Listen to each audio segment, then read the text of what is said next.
So there are cases where people do develop new interests, new talents, new abilities, things like that. Unfortunately, a lot of these cases come with side effects as well. I think the man you're talking about, he did develop mathematical abilities, but he sort of also developed a lot of obsessive compulsive tendencies as well. So he gained on the one hand, but something else happened to him on the other hand. So in a lot of these cases where you do gain something, you lose something as well. I just met a woman last weekend who is a violinist, and she's told me that she sees colors when she plays. Synesthesia. Synesthesia. Yep. I'm wondering if you addressed that in the book, and is that a kind of a harmful condition, or what is that? Yeah, so there's a chapter in the book about people with synesthesia. Basically, it's where your two or more senses kind of blend together in this really trippy way. So when someone plays a musical note, you might see colors flash in front of your eyes, or you might see numbers appearing in different colors, things like that. And no, this is not a harmful condition.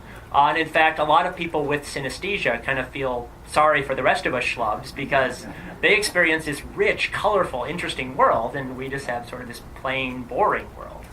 And those are the most common types of synesthesia, but I mentioned in the book there are dozens and dozens of different kinds. You can basically blend any two senses in combination. So there are people who will feel something and they'll get a taste in their mouth. Like they'll feel a fence and it will taste salty to them. Or there was a story about a man who was trying to cook this chicken, and he kept complaining that the chicken came out too spherical when he was trying to cook it. He wanted a pointier chicken, and no one had any idea what he was talking about, but they can kind of blend together like this. Is there any indication what causes it? I mean, does it go back to your previous book, The Violinist Thumb? It might be a genetic basis, but probably, what's happening is that there just happen to be these stray connections between one sense and another. So when one sense kind of gets turned on, it's sending information, sending electrical signals, chemical signals to another part of the brain, controls a different sense, and it just happens to be lighting up at the same time. Well, the difference, at least between Clive and most amnesics, is Clive's memory was so short-term, especially at first. Most amnesics might have, a couple minutes or something like that, where they can retain information for a little bit, and then they'll lose it. Whereas Clive, at first especially, could not hold on to any information whatsoever.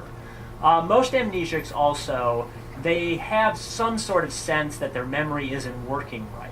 Whereas Clive didn't know there was anything wrong with it. He thought he was normal and that he had just woke, like the world had just come into being at this very moment. He had no idea there was a past that existed. So that's kind of the difference, is most amnesics don't jump to these sort of wild conclusions like this, whereas Clive, for whatever reason, did.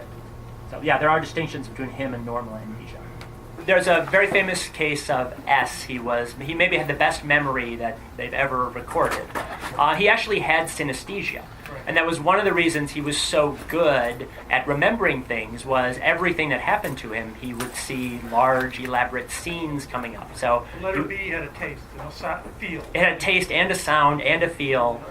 So Luria, the doctor treating him, basically said there was no distinction in his mind between one sense and the other, because as soon as he saw something, he would taste and hear and feel it, and everything would go in his mind. So I do talk a little bit about what was going on in his brain and how it actually improved and helped his memory.